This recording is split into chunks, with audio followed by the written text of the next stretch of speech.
Hello, my name is Rick Lindemeyer. I'm the Orange County Instructional Chair, and today we're going to go through the summer study guide um, for 2025 and take a look at the answers and why the answers are what they are. So, the first thing you need to do is to log into Arbiter. And when you're in Arbiter, Um, you should have your little account. To get into the testing, you need to go to your accounts and you're under OCFOA, you're going to find official and central hub. You click on the central hub and it will take you to the testing page. So we click on the testing page and you should see uh, this is the Tackle Summer Study Guide. This is the new officials for Tackle Summer Study Guide. And then you have the Summer Flag Summer Study Guide. And click over here on Take Test. And it'll come up to question number 1. Or it'll probably bring you into explanation of how the test works. Just click until you get to question 1. And now we can go through it. Which of the following best defines a live ball? And your choices: ball not in play, a ball in play after a legal snap, a loose ball after a dead ball, and a fumbled ball. Well, a ball not in play is not a live ball. After the ball is snapped, the play is live. So we're going to go with B. A ball in play after a legal snap best defines what a live ball is. Anything before the snap would be a dead ball.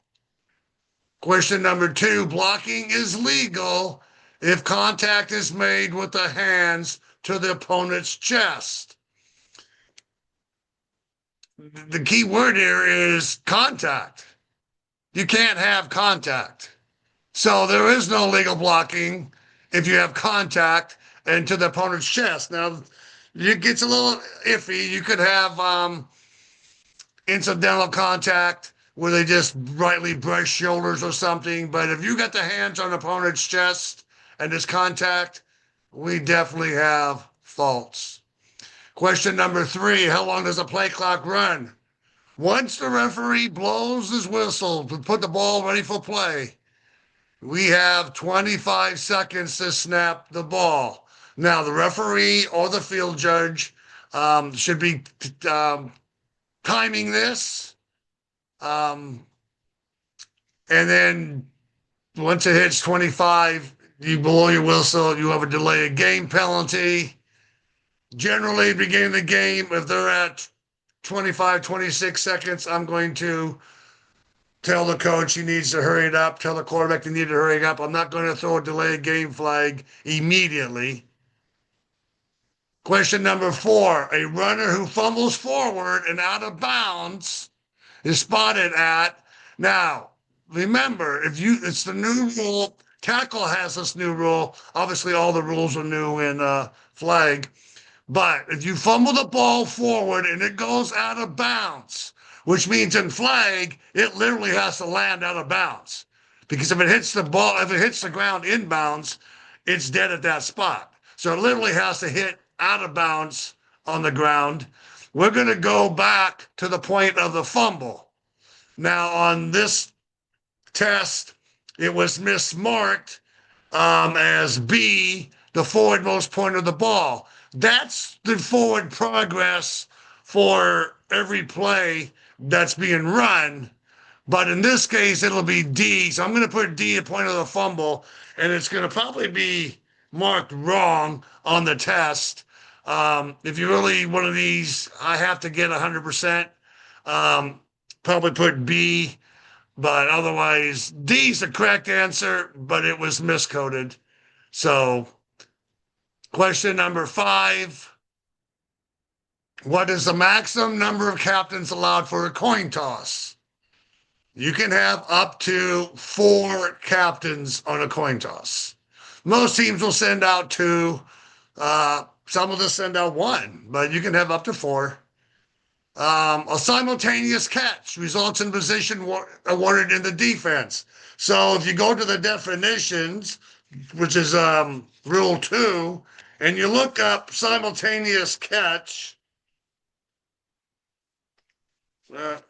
look up catch. There we go, catch.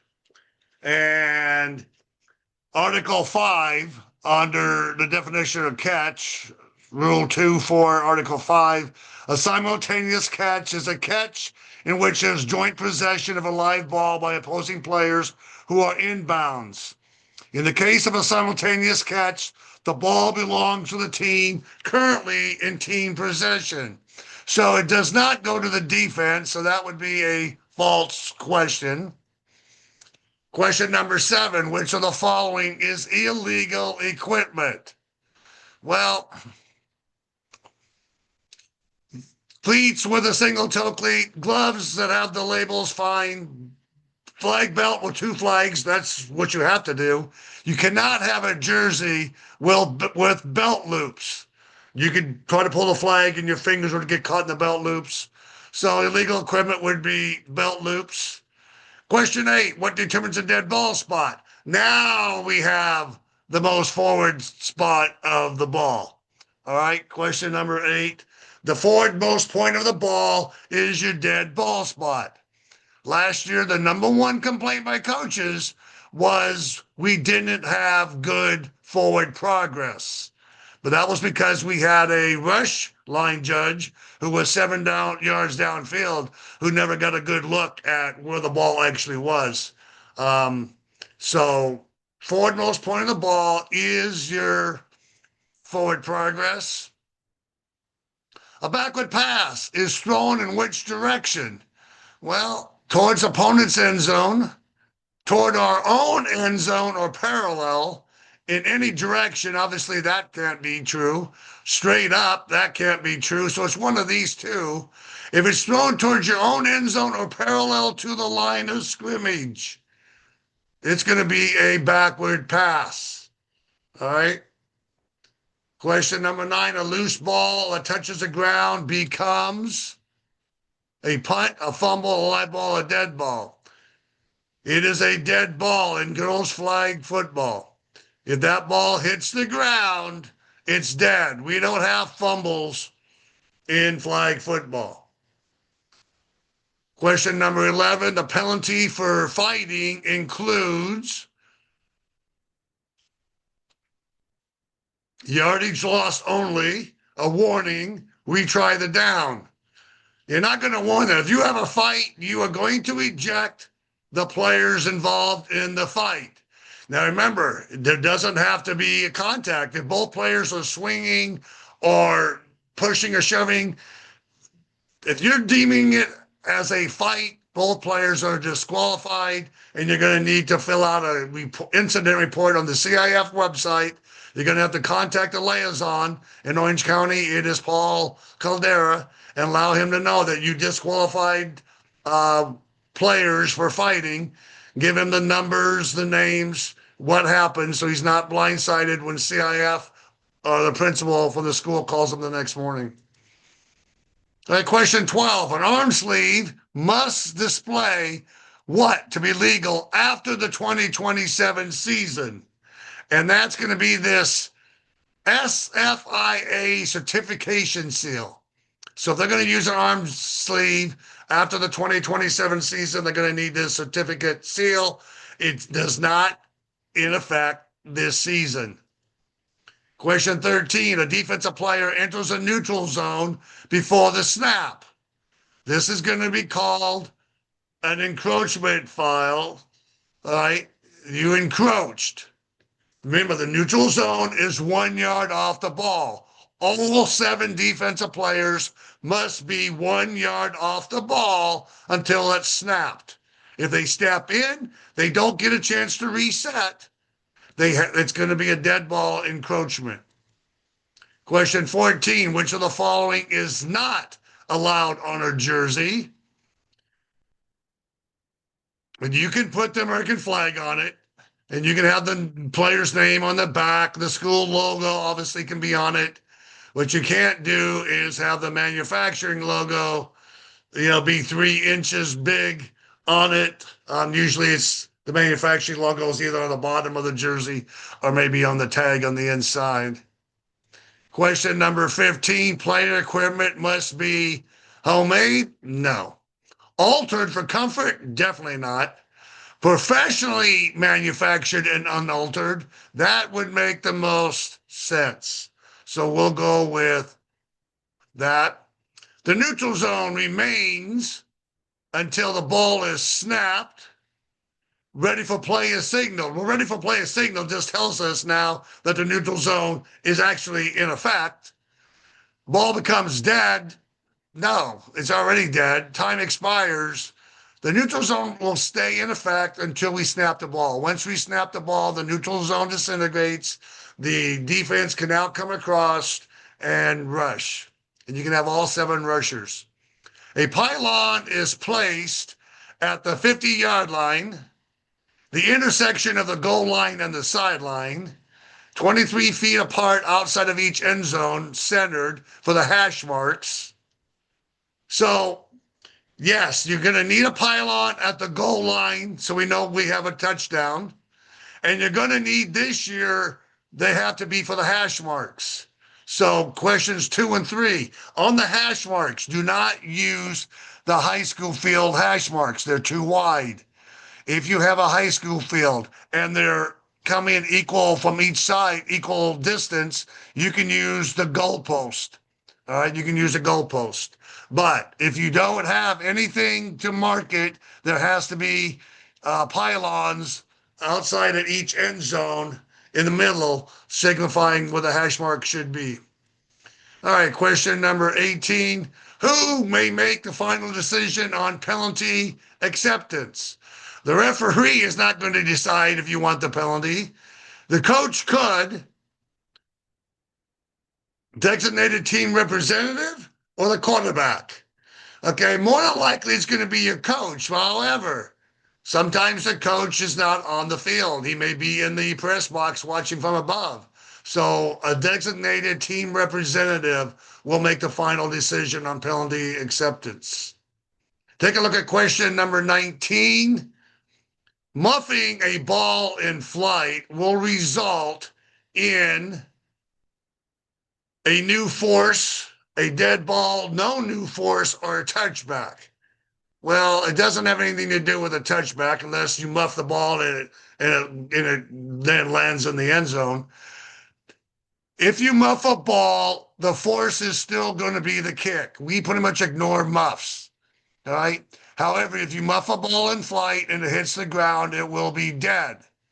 But the muffing of a ball represents no new force, all right?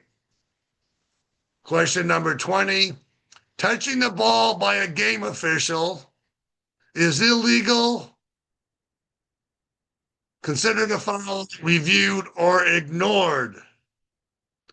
Well, it's not illegal for us to touch the ball, and you're not going to call a foul on us if we touch the ball. We can't review any kind of penalties or any plays, so that's totally out. So if a game official touches the ball accidentally, it's going to be ignored. All right, we ignore the touching by an official. The number of officials required before a game begins is determined by, well, the head coach doesn't have anything to do with how many officials we're going to have. The referee will not determine that. State Association, which is the CIF office, and NFHS. NFHS will tell you can have 2 to 5. CIF will tell us how many officials we have to have before the game begins. All right. Tournaments will sometimes use 2, but most games will use 3. Question 22. Which foul type offsets if both teams commit live fouls? Well, flagrant foul wouldn't offset. That's a single foul by a player who maybe tackles a runner. You have multiple fouls, all right? Multiple fouls means that a team, maybe they had an illegal shift and then downfield they did an illegal block. Same team, 2 fouls, that's multiple. That's not going to offset. A double foul is when maybe team A commits a foul and then team B commits a foul. Those 2 will offset. So we're going to offset double fouls. Again, it doesn't matter if the team A has a 5-yard penalty and team B has a 10-yard penalty, the fouls still offset. We don't look at the distance, we look at the fouls themselves. So a double foul, one set. Okay, question 23. An untimed down may extend a half if a foul by the defense occurs during the last time down, and that would be a true statement. So if the clock runs out during the play, not after the play, during the play, and you have a foul by the defense, you can extend the period for an untimed down. Question 24, how many timeouts can each team have per half? And we're going to go with 2 timeouts. Now, this year, they do not roll over. So if you don't use your timeouts in the first half, you still have 2 timeouts in the second half. All right, we do not roll them over. That's the most you can have is 2. Question 25, the game clock will stop for a team timeout and resume when the timeout ends on the snap, ready for play, or when the coach signals. If you call a timeout, we are going to start the clock on the snap. All right, it's going to start on the snap. Question 26, the clock shall start on the ready for play signal after an incomplete pass. We're not going to stop the clock on an incomplete pass. When it goes out of bounds, we won't stop the clock. Under 2 minutes, we will. Okay, if it's under 2 minutes, we will stop the clock on incomplete pass, and it'll be on the snap. If it's under 2 minutes, runner goes out of bounds, start on the snap. If you have a timeout under 2 minutes, or even during the game, anytime, that's going to be on the snap. Only time you're going to start it ready for play if you have a first down. You're going to kill the clock, signal first down, and then wind it again. All right, so clock will be on the ready for play on the first down. A team is penalized for delay of game if it fails to snap within. And now we're going back to the 25 seconds, which is what the play clock was. We had a question earlier. Question number 28. When an injured player is attended to on the field, that player may remain in the game. No. He must leave for at least 1 down. All right? Timeout will not buy him in. He must leave for 1 down. Doesn't be substitute for the corner. Can only return after halftime. No. All right, no. He must leave for 1 down. Question number 29. The intermission between halves. CIF has said we're going to have a 5-minute halftime. I know the rule book says 5 to 20, okay, but CIF has come out and said in California, we will have a 5-minute halftime. If they want longer time because they have to get special permission from CIF and let us know and the other team know before the game. Okay, question number 30. During a down, a replaced player or substitute who unsuccessfully attempts to leave the field of play and does not participate constitutes, all right, you're going to have a live ball foul for an illegal substitute, meaning he's running off the field and he didn't get off. Now, be a little bit lenient. You know, I was always told when I first started fishing and I was on the, if I saw a player running off, I would take a few steps in so that way he would be behind me just before he got to the line, so I would let that go. Well, we don't know, illegal participation, no, he didn't participate, so we don't have illegal participation, all right?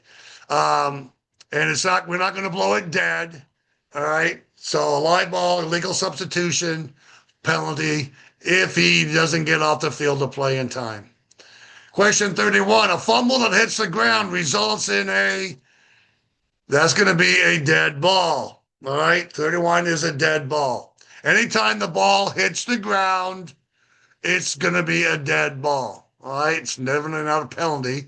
It's not a replay of the down. All right. Now, the ball is considered out of bounds when it crosses the sideline.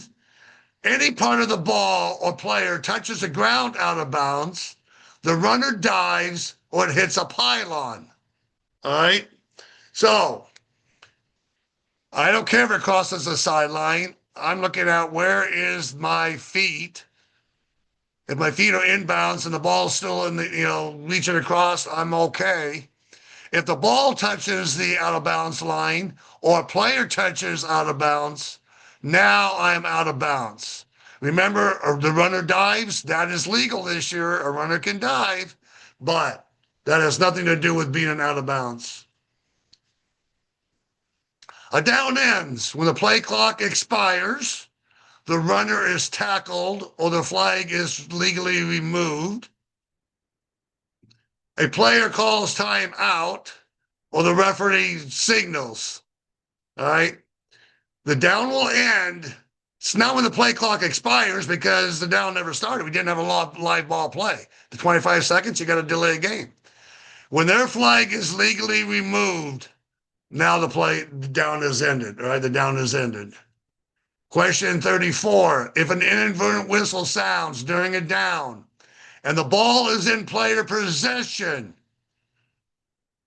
the result will be they can replay the down or they can take the result of the play. Now, the result of play, when you blow that whistle, is where the player is.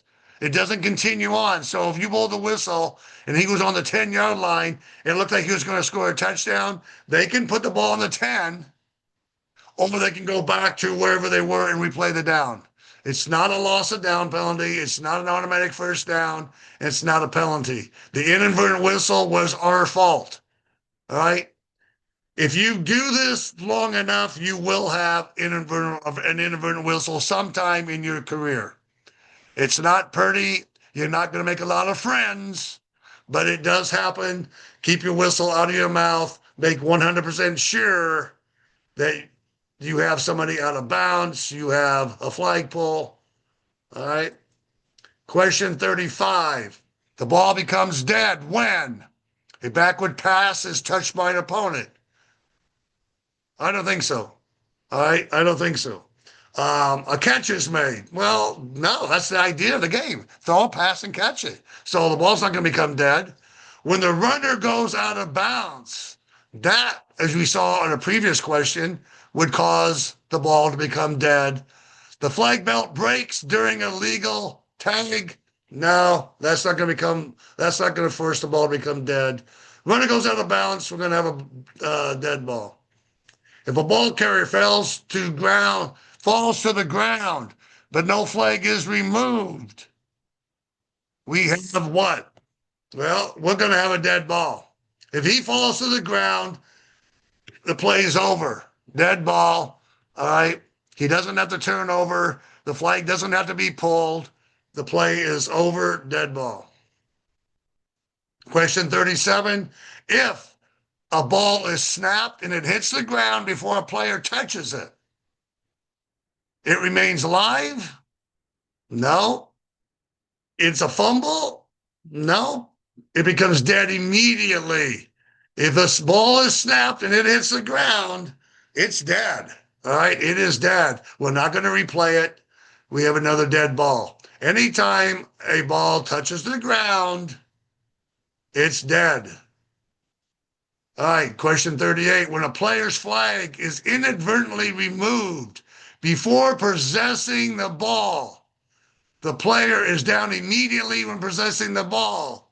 No, that is I believe that might be an NFL flag or USA flag rule, but it's not a CIF.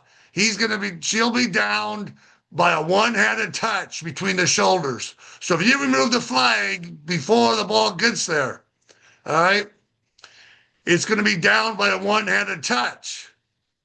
All right. Now, again, it said inadvertently removed. It doesn't say early flag pull.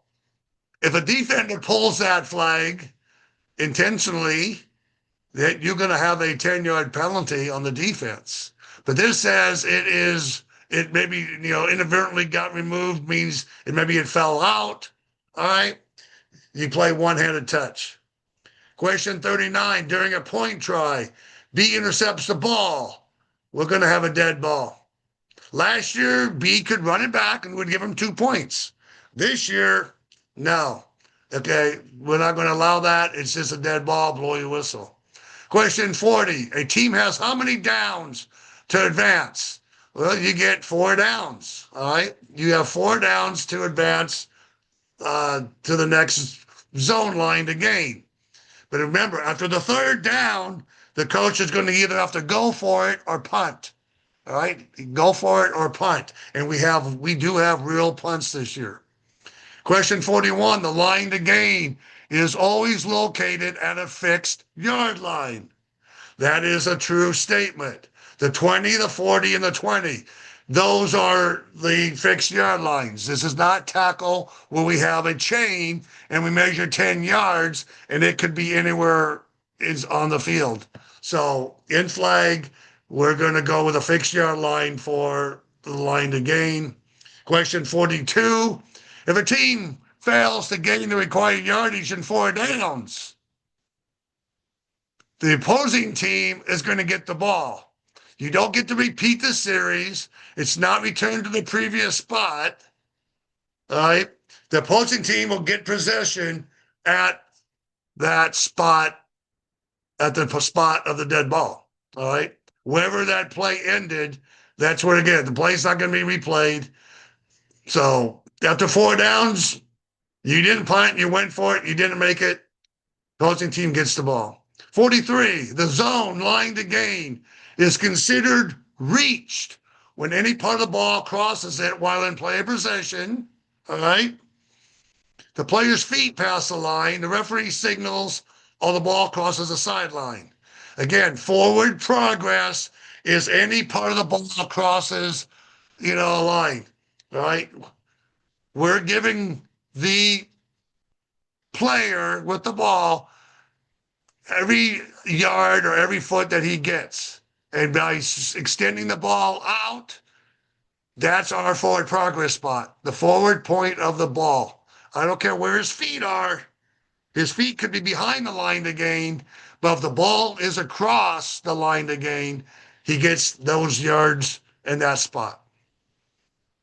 Question 44.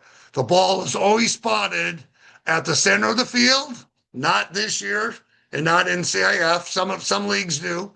The point where the flag was pulled, all right, the forwardmost point of the ball when declared dead.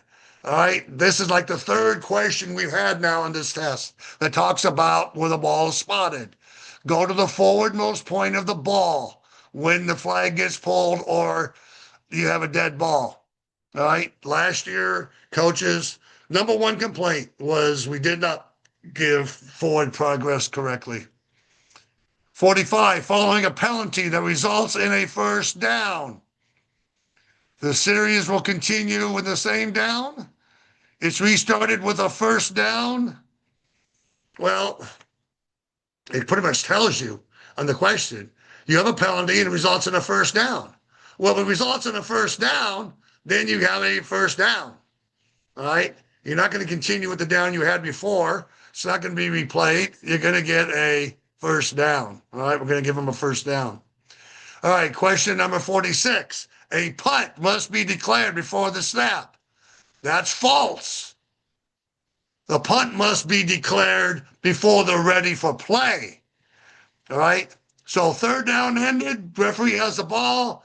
He's going to put it down before he blows the whistle to put it ready for play. That coach has to make a decision. If he doesn't make a decision, we put it down and team A is going to go for it. But he has to declare before they're ready for play, not the snap. Once a punt is declared, it may not be withdrawn. That is a false statement. It can be withdrawn if he wants to call a timeout. It can be withdrawn if we have a penalty. All right. So There are situations where it can be withdrawn, but he just can't change his mind. Okay. There has to be something else that got involved. All right. Question 48. If the kicking team touches a punt before the receiving team, the result is, if you look at question 48, it's going to be a dead ball at the spot of the touch. All right. If the kicking team touches a punt and the receiving team hasn't touched it yet, it's a dead ball at the spot of the touch. All right. It's not a touchback. Touchback means the ball went into the end zone. It's not an automatic first down. All right. It's not a replay of the down. It's going to be dead at the spot of the touch. All right. Question 49. A punt becomes dead when it is muffed and touches the ground. All right. It touches the ground after being untouched. No. All right. If that ball hits the ground and nobody's touched it, it's still alive. If it's caught by any player, it's not dead. If it's caught by the kicking team, it is, but it says any player, so the receiving team can still catch it. If it's kicked too high, that's not even common sense. So if it's muffed, meaning the receiving team touched it, lost control of it, and it touches the ground, we're going to call that punt dead. All right, we're going to call it dead.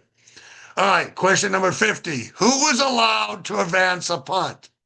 Only the kicking team? No, kicking team can never advance a punt. Only the receiving team. All right, question number 50. Only the receiving team can, not any player and not no one. Receiving team can either catch it on a bounce, they can pick it up that's rolling on the ground, or they can catch it in the air and they can advance. Question 51. The receiving team may return a punt unless it is kicked too short, doesn't have anything to do with it. Unless it hits the ground, doesn't have anything to do with it. If it is muffed, don't confuse this. If you muff it, it still has to hit the ground before you can't do it, all right? So if it hits the ground, you can still pick it up and run with it. If it's a short kick, you can still catch it. Only if you call for a fair catch, all right? If you call for a fair catch, you cannot move or return a punt, all right?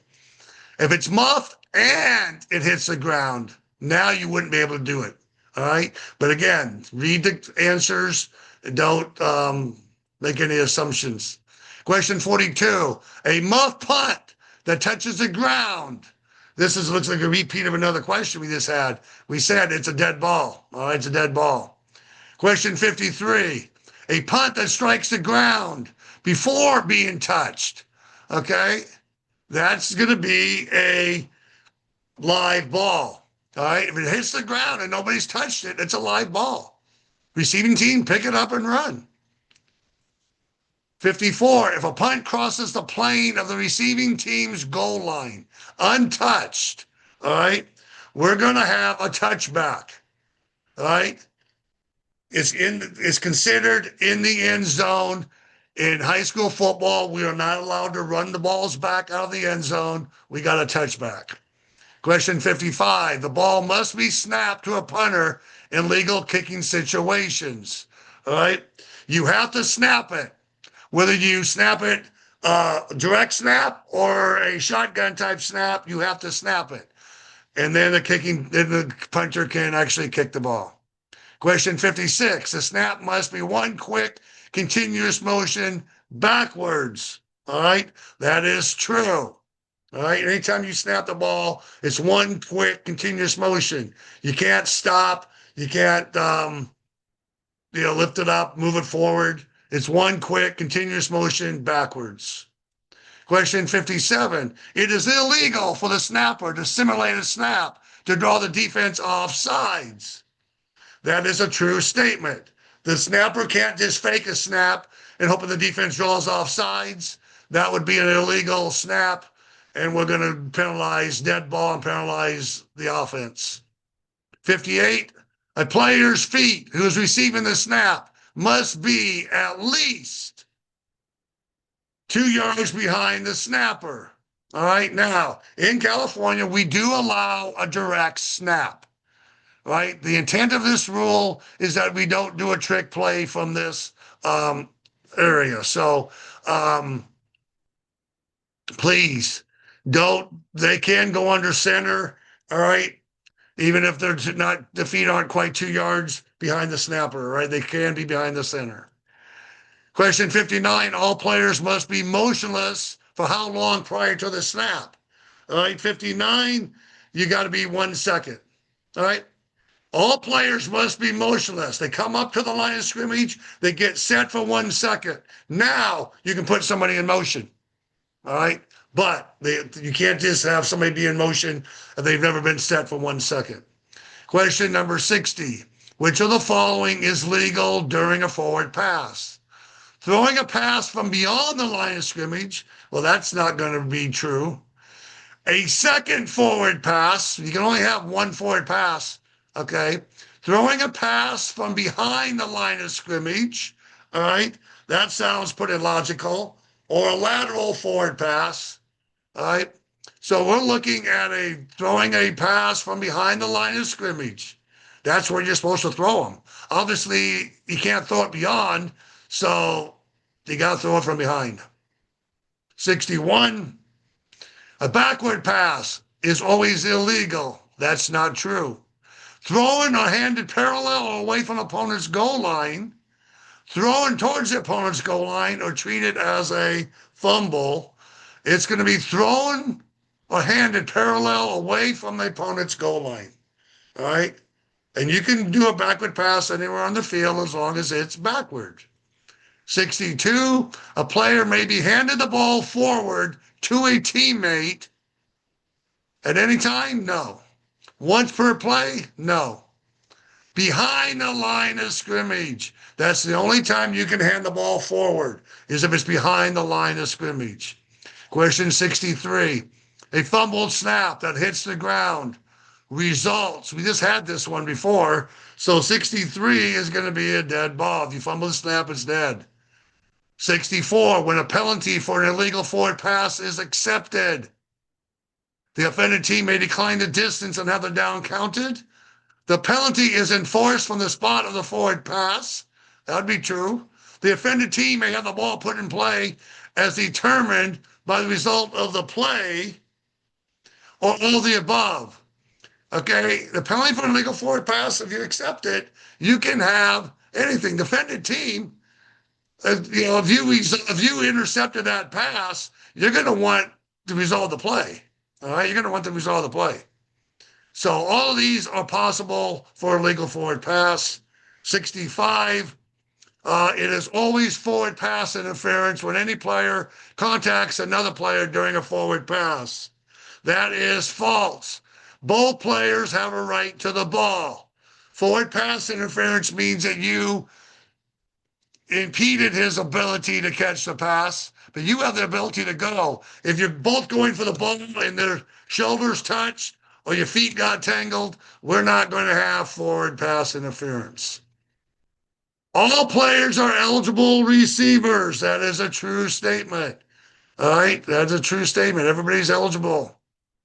67, if the defense intercepts a pass during the try, returns it for a score, the result is no points. All right, 67, you cannot, the ball's going to be dead. All right, as soon as they intercept it on a try, blow the whistle. Don't let them run, all the way to the other end and then say, oh, by the way, you don't get the score. All right. A touchback is awarded when a punt hits the ground? No. When a pass is incomplete, that has nothing to do with touchbacks. A ball becomes dead in the opponent's end zone, not in the possession of the opponent. All right. There you go. If the ball's dead in the opponent's end zone, all right, and it's not in a possession, we're going to have a touchback. Question 69, the ball is spotted at which yard line following a touchback? We're going back to the 14, all right? Tackle football goes to the 20. We're playing with a smaller field. We're going to start at the 14. Question number 70, A safety is awarded when a runner fumbles forward into the end zone. All right? When a backward pass lands in A's end zone and becomes dead. A punch return for a touchdown, that has nothing to do with a safety. A pass is intercepted, that has nothing to do with it. We're going to go with a backward pass lands in A's end zone. So if you pitch it back and it lands in the end zone, we are done. All right, we're done. It's a safety, 2 points. And the team will get the ball at the 30-yard line, not the 14. It goes on the 30. Remember that. 71, a successful run from the 3-yard line during the try is worth 1 point. From the 3-yard line, you get 1 point. From the 10-yard line, you're going to get 2 points. Question 72, a successful run from the 10-yard line is going to be worth 2 points. I just mentioned that. So remember, 1 from the 3, 2 from the 10. All right? Question 73, when B commits a foul during a scoring play, the penalty is not automatically declined. All right? The penalty is not automatically declined.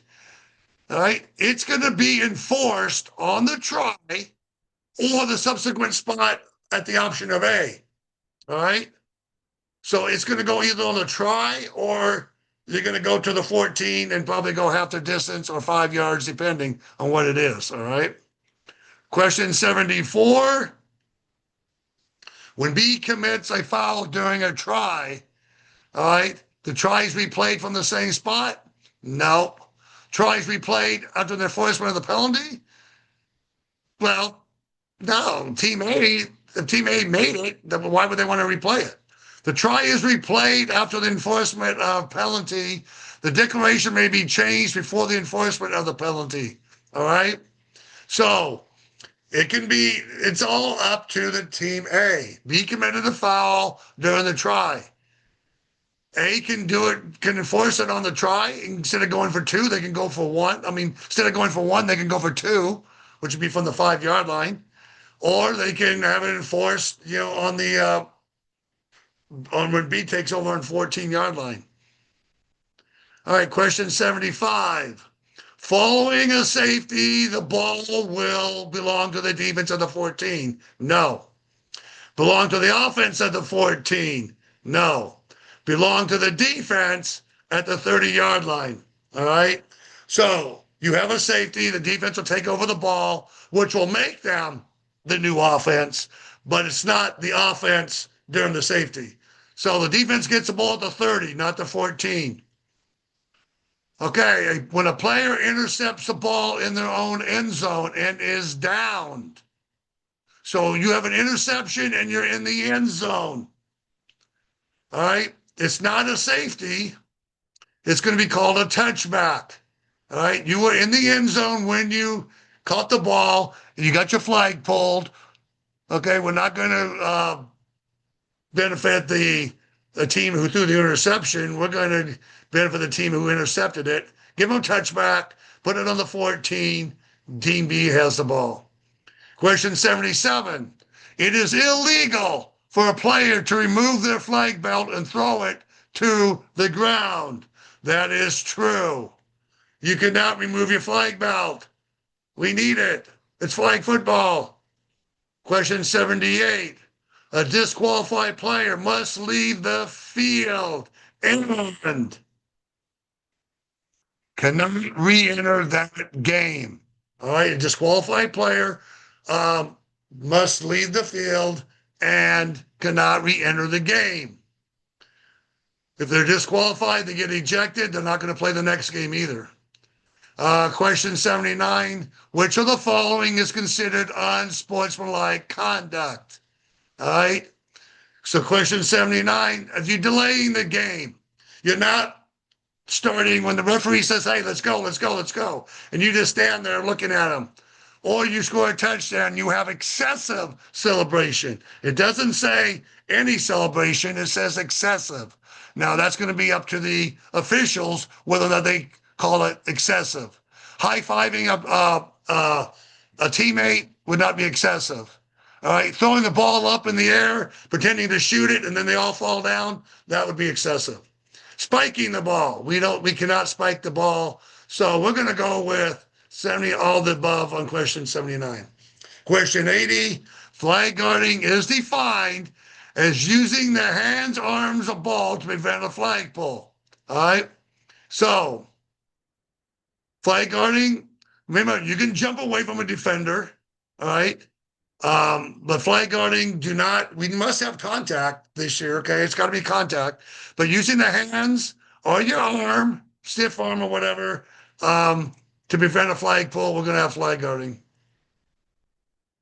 Contact with an opponent that is not incidental and affects the play, okay, is not encouraged. We don't want contact. We're not going to ignore it. All right. It's definitely not legal. Okay. Contact that's not incidental is going to be a personal foul. All right. We do not want contact in this game. We'll allow incidental, but we're not going to allow non-incidental. Question 82, a player who deliberately removes a flag belt and hides it, okay, is guilty of an unfair act. We're not going to give him a warning. We're not going to call delay a game. Technical foul, that's basketball. Okay, it's an unfair act. Question 83, an unsportsmanlike conduct carries a penalty of 10 yards. All right, it's a 10-yard penalty.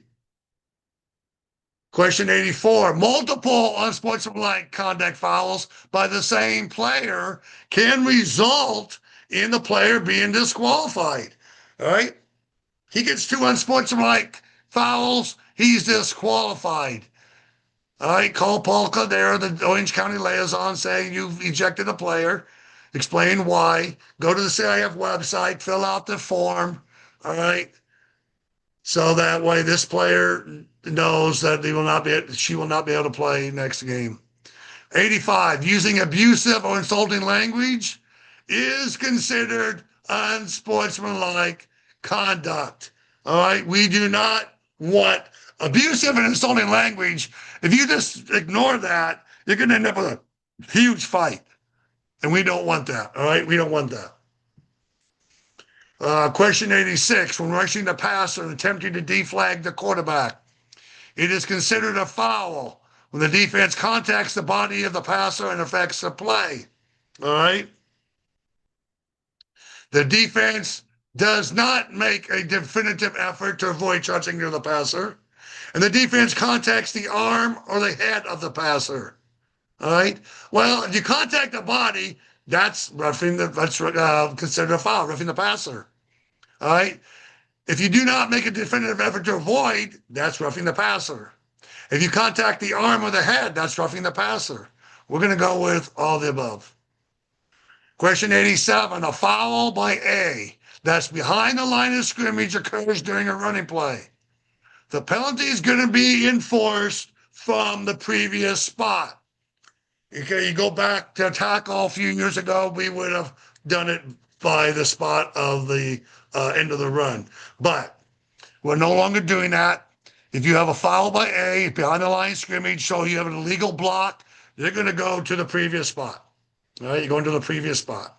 Question 88, a dead ball foul is enforced, all right, from the succeeding spot.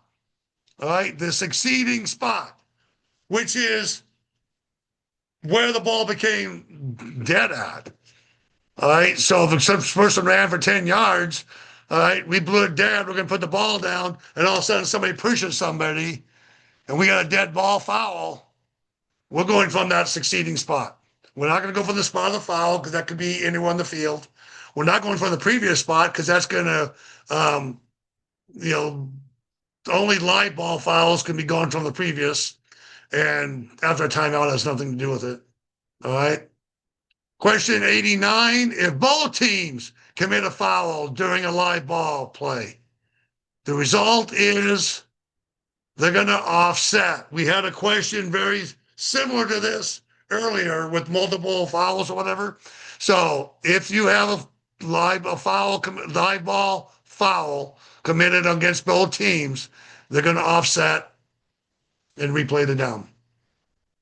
All right, if a foul by the offense behind the end of the elated run, all right, so you have the end of the run. You are going to enforce this now from the spot of the foul.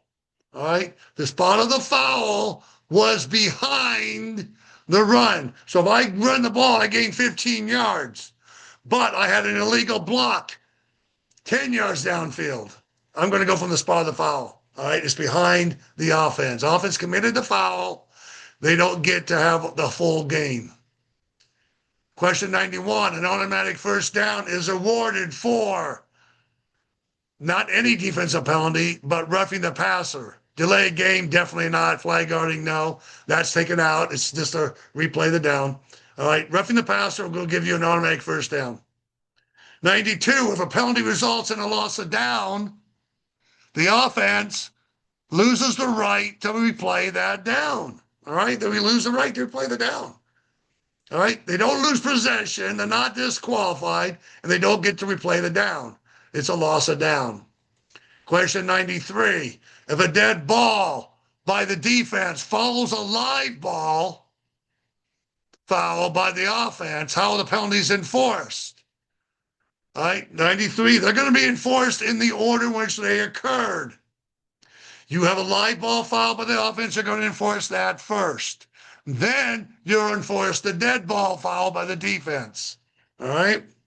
Question 94, substitution infractions in which a replaced player does not go immediately to the team box are considered dead ball fouls. All right? So if they are down by the goal line and they're going to have a substitute, and she runs off the field, and she just stands there, all right, we're going to call that a dead ball foul for substitution infraction. They have to go immediately to their team box, all right? They got to get to the team box. They just can't be anywhere on the sideline. 95, when A commits a foul in its end zone, the enforcement spot is going to be the spot of the field. All right. When A commits a foul in its end zone, the enforcement spot's the spot of the foul, which is going to make it a safety. All right. It's going to be a safety. Team B will get the ball on their 30-yard line. Question 96. You have a 2nd and 10 at the B10. All right. So they're going in to score. Following an interception in the end zone, B commits a foul at the 5-yard line during the live ball play. The play ends when B fumbles the ball in their end zone. The enforcement spot is going to be the 14-yard line. All right? They intercepted in their end zone. All right? So right now we're looking at a touchback. They commit a foul at the 5-yard line during a live ball play. All right? The play ends when B fumbles the ball in their end zone, so they lost the ball. Rule 10.4.7 says we're going to go to the 14-yard line and enforce the penalty. Team A, 2nd and 10 from the B30. The pass is complete, and the receiver's down at the B22. B55 commits an illegal use of hands by initiating contact with the blocker at the B33. The penalty is going to be 10 yards enforced from the B30. Okay? From the B30, which will take it to the B20. They're going to take this penalty. It was a loose ball play. Loose ball plays are enforced from the previous spot. A could decline it, take the ball at the B22, but it'll be 3rd down. Or they can take the 10 yards from the B30, get to the B20, and have a 1st down. Question number 98. Team A has the ball 2nd down and 10 from the B30. As the passer scrambles, they throw a completed pass from the 28-yard line. They are beyond the line of scrimmage. So now we have an illegal forward pass. All right, it goes from the spot of the foul and is a loss of down. So we're going to go with 5-yard penalty enforced from the 28 and a loss of down. Question number 99. A, 2nd and 10 from the B30. The passer who has moved outside the tackle box. We don't care about that. That's a tackle. That's a boys tackle rule, not a flag rule. Throws an incomplete pass to B18 to avoid a flag pull. It's determined that there's no receiver around. We're going to have intentional grounding this year. If there's no receiver, we have intentional grounding. All right? We're going to mark off 5 yards, loss of down, and it's going to go from the spot of the foul. All right? It's not going to the previous spot, the spot of the foul. And now the last question. Team A, 2nd and 10 from the B30. The legal forward pass is complete to the B10. While attempting to grab the flag, B commits a holding foul at the B10. The flag is finally pulled at the B8. So now what do we have? Well, we had a loose ball play, but the foul occurred after the pass was caught. So now we have a running play. Running plays, you're going to enforce it from the end of the run. So that holding call by B, the end of the run is the B8. We're going to go 1st and goal from the 4-yard line. All right. Now we've now answered all 100 questions. Submit your test. Say okay. And wait. And it says, I got a 99%. I missed question 4. Remember, I told you, question 4 was mismarked. The correct answer is D. But if you're one of these people who needs to get 100%, put B. Even though it's incorrect, it is mismarked. You'll get 100% if you put B on question 4. Okay, so thank you. I hope this was helpful. And I wish you good luck this season. If you have any questions, again, my name is Rick Langemar. I'm the instruction chair for Orange County. My email, ICOCFFOA .com, at gmail.com. All right, thank you very much.